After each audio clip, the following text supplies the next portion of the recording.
coming up on this edition of Southwest TV News. You know, Pink Day is essentially, it's like the bat signal for, you know, students and people around the province that are looking for hope. The 2019 Living Sky Casino powwow took place recently in Swift Current. Although the powwow continues to grow in size, it's been challenged in attracting a non-First Nations audience. The latest exhibition at the Art Gallery of Swift Current is called Perceptual Playground. Created by Regina artist Zane Wilcox, this collection of artwork offers the viewer something different, based more on creating an experience.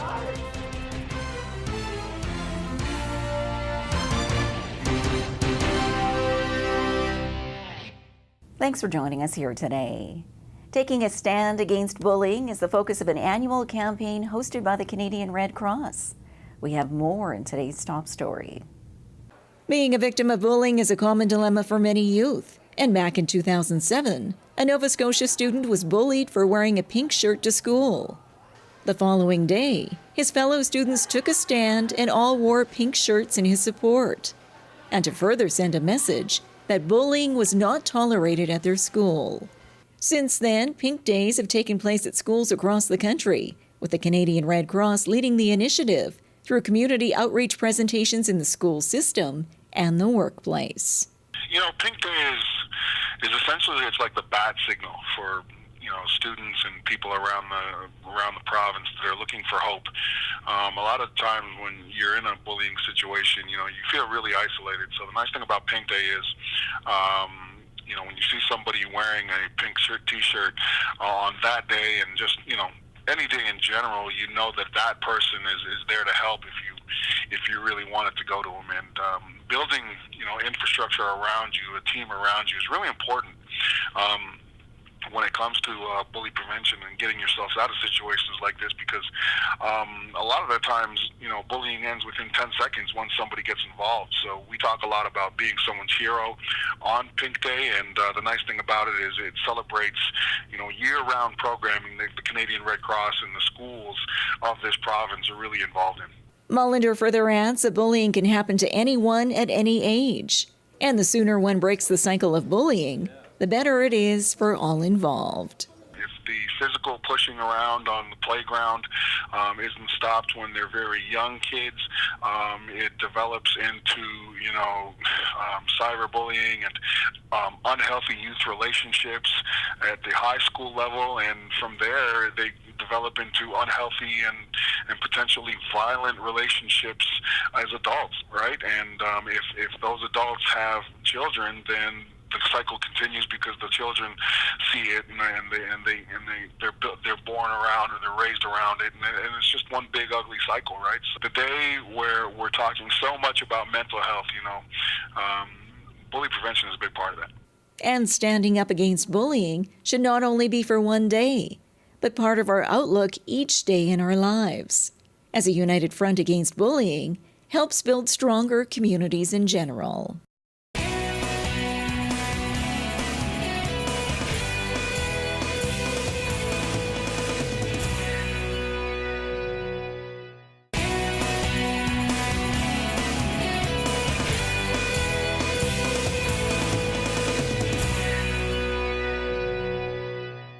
A powwow is filled with rich tradition, focusing on First Nations culture.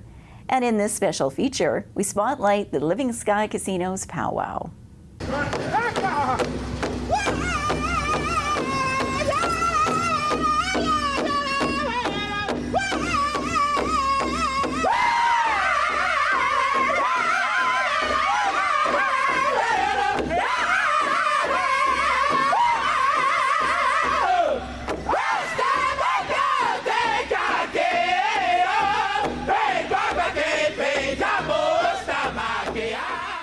The 2019 Living Sky Casino powwow took place recently in Swift Current.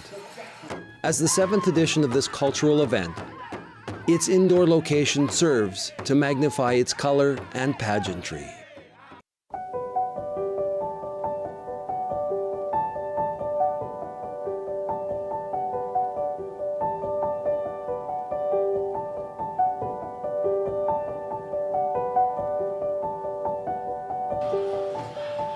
This sea of humanity is a testament to how far people have traveled.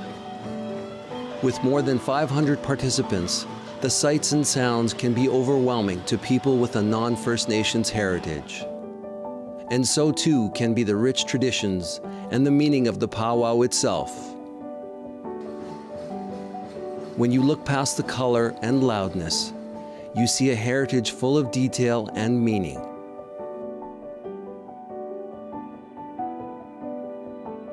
More than just a competition, a powwow holds a deep spiritual meaning for the performers. They dance for those that cannot, those that are sick, and those that have come before. And they dance for a better world in which we all acknowledge that we have more in common than our differences. If you let yourself go and become present in the moment, you discover a familiar feeling that transcends race and culture.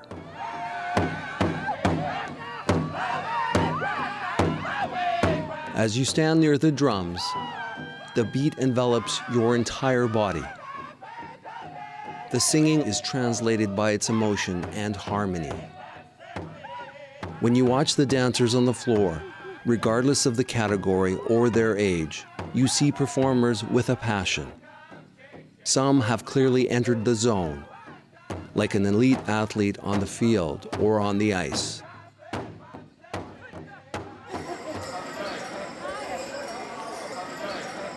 We're just looking to track where everybody's come from. Although the powwow continues to grow in size, it's been challenged in attracting a non-First Nations audience.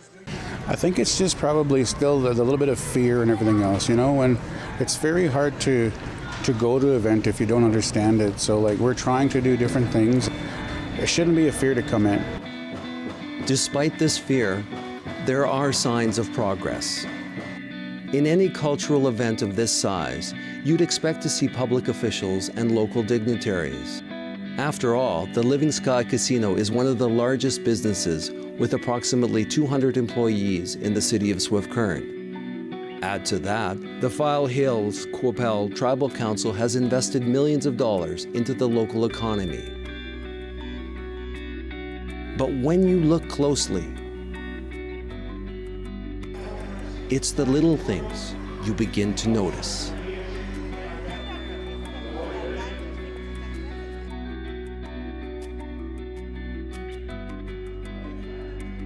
For those of us that were born and raised or live in Swift Current, it's quite an event. It's quite a thing to behold. This is the first time I've actually had the opportunity to be participating in one, and it's quite the thing to be part of the grand entry as you go in, and then even more so, just watching all of the dancers and performers come in.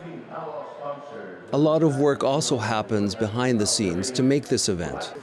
Starting early in the morning, Marilyn Keys has manned this registration table as various performers check in and register for the event. This is the second powwow she has volunteered for. Prior to that, she knew nothing of the event. Nothing. I didn't have a clue what a powwow was. I wanted to go to one so bad, and now I'm loving them. The more questions you ask, the more you learn. I have been telling everybody to come because it is something that I think all the younger people should see. These little kids here, these 2-year-olds that are dancing, it just amazes me. And one of those young dancers has a special connection to the powwow. At first glance, 3-year-old Araya is like any other toddler who likes to dance. Out on the dance floor, she seems at home, bouncing and smiling her way as she's escorted by her parents, Danielle and Raymond. Araya is the first dancer to participate that lives in Swift Current.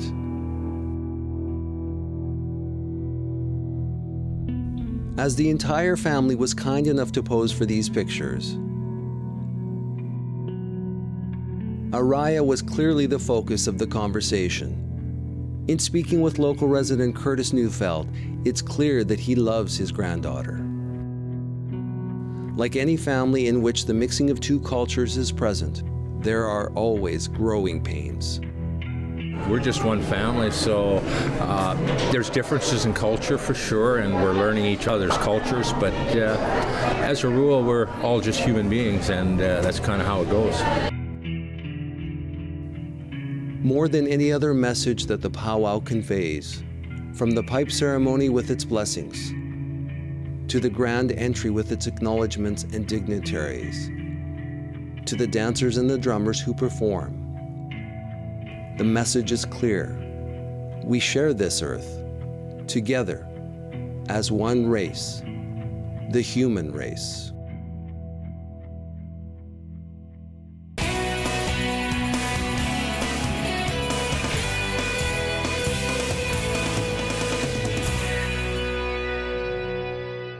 Abstract art is the focus of the latest exhibition at the Art Gallery of Swift Current.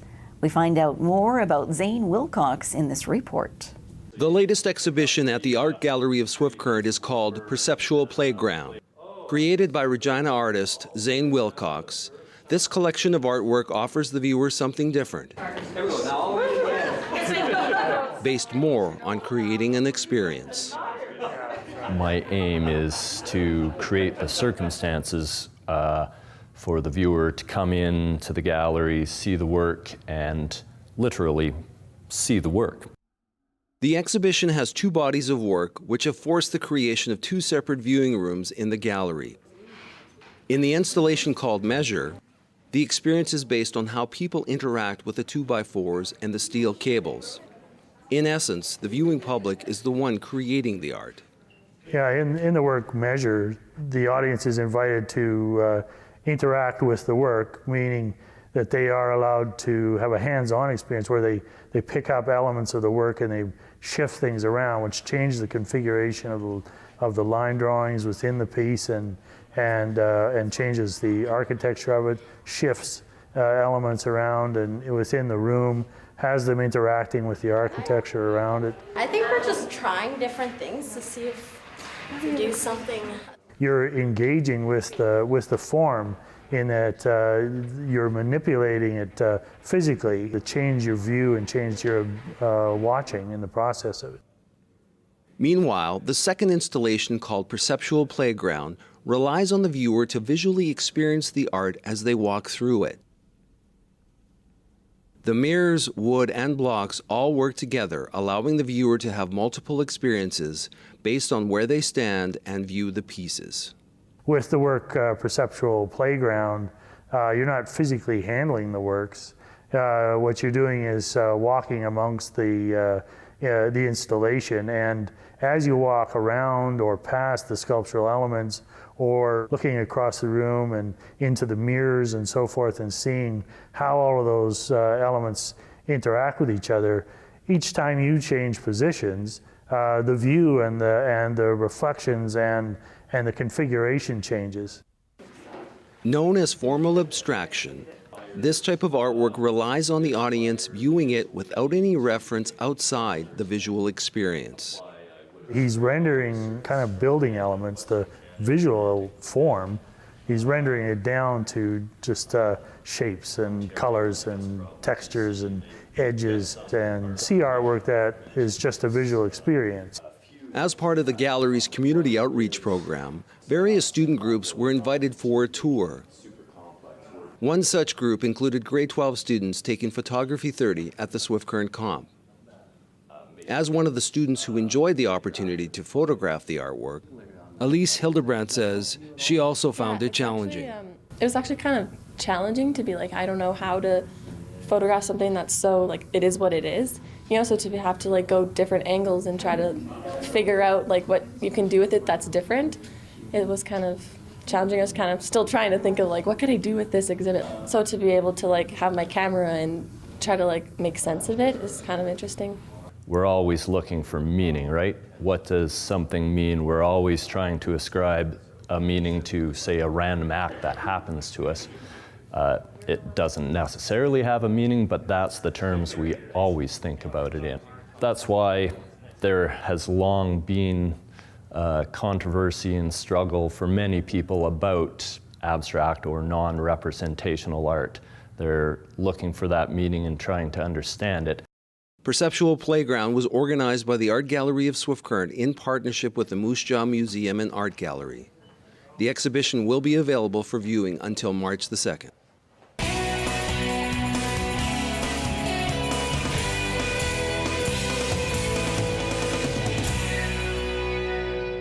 Well, this brings to a close another episode of Southwest TV News, reporting the stories that matter to you. We always welcome your news tips. You can always reach us here by phone at our studio or by email to contact us at southwesttvnews.com.